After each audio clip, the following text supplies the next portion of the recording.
எல்லாருமே எல்லார் வாழ்க்கையிலையும் தேடிட்டு இருக்க ஒன்று, எல்லாரும் தேடி ஓடிட்டு இருக்க ஒன்று என்னன்னா மகிழ்ச்சி, சந்தோஷம்.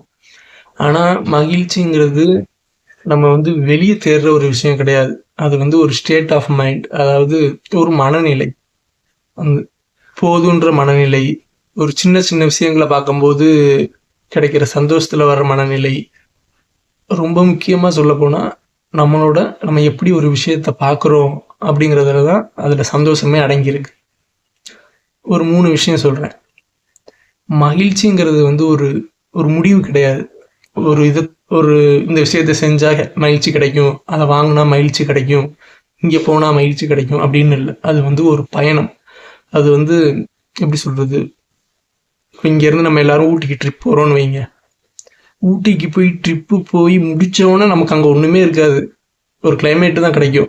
ஆனால் நம்ம பஸ்ஸில் போகும்போது எல்லாரும் ஜாலியாக ஆடிக்கிட்டு பேசிக்கிட்டு அங்கே அப்படி இருக்கும் இப்படி இருக்கும்னு நினச்சிக்கிட்டு நம்ம அந்த பயணத்தில் என்ன என்ஜாய் பண்ணுறோமோ அதுதான் மகிழ்ச்சி. அந்த டெஸ்டினேஷனில் எதுவுமே கிடையாது.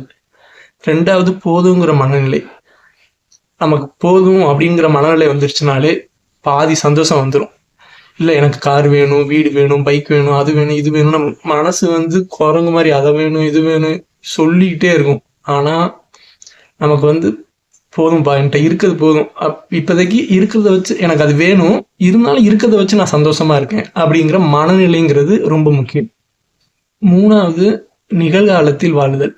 அதாவது நம்ம அந்த அந்த காலத்தில் அப்படி நடந்துச்சு, போன வாரம் அப்படி நடந்துச்சு, போன வருஷம் அப்படி நடந்துச்சு அப்படின்னு பழசுலேயே நம்ம மூழ்கிட்டு இருக்கிறது நமக்கு மகிழ்ச்சியை கொடுக்காது.